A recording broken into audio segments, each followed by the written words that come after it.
नमस्कार दोस्तों, आज की कहानी में आप सबका स्वागत है। आज की कहानी का शीर्षक है भाई बहन का प्यार। महक की शादी के बाद पहली राखी थी। उसके भैया उसे लेने आने वाले थे। महक की शादी बड़े घर में हुई थी। बहुत ठाट बाट से रहती थी वो। ससुर नीरज जी ने बेटे राजीव और पत्नी नमिता जी को पहले ही आदेश दे दिया था कि शादी के बाद पहली बार मायके जाएगी तो सबके लिए तोहफे और मिठाई जरूर भेजना और उसमें कोई कमी नहीं रहनी चाहिए। नीरज जी सिर्फ दौलत ही नहीं बल्कि दिल से भी बड़े और नेक इंसान थे। उन्होंने महक को बिल्कुल पिता की तरह ही रखा। और तो और कंपनी में महक अब उनका हाथ भी बटाने लगी थी।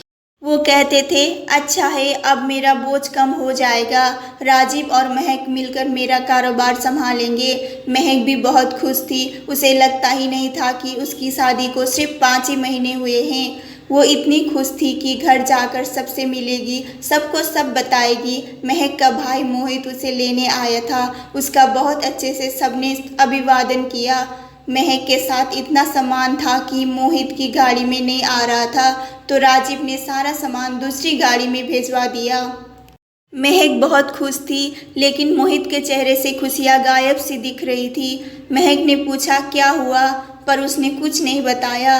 घर आकर महक इतनी चहक रही थी। उसने सबको पहले तोहफे दिए, फिर सबको सारी बातें बताई। सब खुश थे लेकिन ना जाने क्यों मोहित मुंह लटका के बैठा था।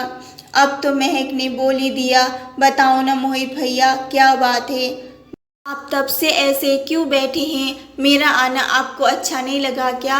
मोहित बोल पड़ा, तेरा आना तो अच्छा लगा पर इस तरफ तेरे ससुर जी को इतना दिखावा करने की क्या ज़रूरत थी?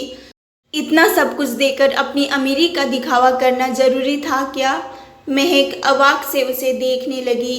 भैया ऐसा कुछ भी नहीं है, वो तो मैं पहली बार यहाँ आई हूँ इसलिए। और वो कहते हैं कि शादी में आप सबने बहुत किया, अब उनका भी तो कुछ बनता है।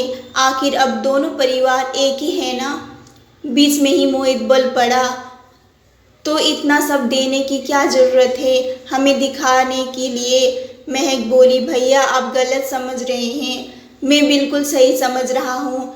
इन बड़े लोगों की आदत ही होती है दिखावा करने की, पहले देंगे फिर सुनाएंगे। भैया आप मेरे ससुराल वालों का अपमान कर रहे हैं। मोहित खड़ा हो गया, वाह बेटा थोड़े ही दिनों में तो उनकी हो गई, हम कुछ नहीं लगते ना तेरे? भैया ऐसा कुछ नहीं है, आप तो जिंदगी भर मेरे ही रहोगे, पर अब वो भी मेरा घर है और उनकी इज्जत और मेरी इज्जत है। अगर आपको ये सब ठीक नहीं लगता तो मैं वापस ले जाऊंगी, पर इस तरह उनका अपमान होते हुए मैं नहीं देख सकती। और महक रोने लगी। महक के पापा अमित जी जो अभी आए थे, उन्होंने महक को गले लगाया और चुप कराया। बोले, बेटा मुझे गर्व है कि तुम मेरी बेटी हो। फिर मोहित से बोले, बेटा दिखावे और प्यार में अंतर समझना सीखो। ये उन लोगों का प्यार है जो हमारी बेटी को दे रहे हैं। हमें खुश होना चाहिए कि हमारी बेटी उस घर में खुश है। मोहित चुपचाप अंदर चला गया और अमित जी अपनी बेटी को समझाने में लग गए। बेटा मोहित तेरा या उनका अपमान नहीं कर रहा है, बस उसे फिक्र है तेरी। तू जानती है ना, तेरे बिना उसका कोई काम नहीं होता।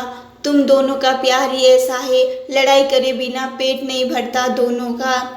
महक चुपचाप अपने कमरे में जाकर बैठ गई, गुमसुम सी। सोचने लगे कि भैया ऐसा क्यों सोच रहे हैं, भैया के बिना घर में राखी कैसे मनेगी। उधर मोहित भी यही सोच रहा था कि पहली बार वो आई और मैं क्या लेकर बैठ गया, अब वो उदास रहेगी तो राखी कैसे मनेगी।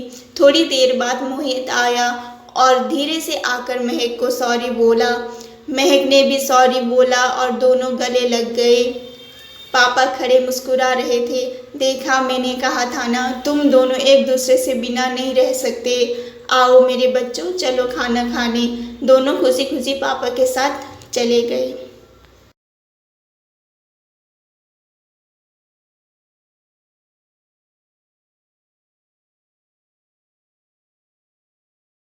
ये वीडियो देखने के लिए आप सबका बहुत बहुत धन्यवाद। अगर पसंद आया है तो मुझे सपोर्ट करना।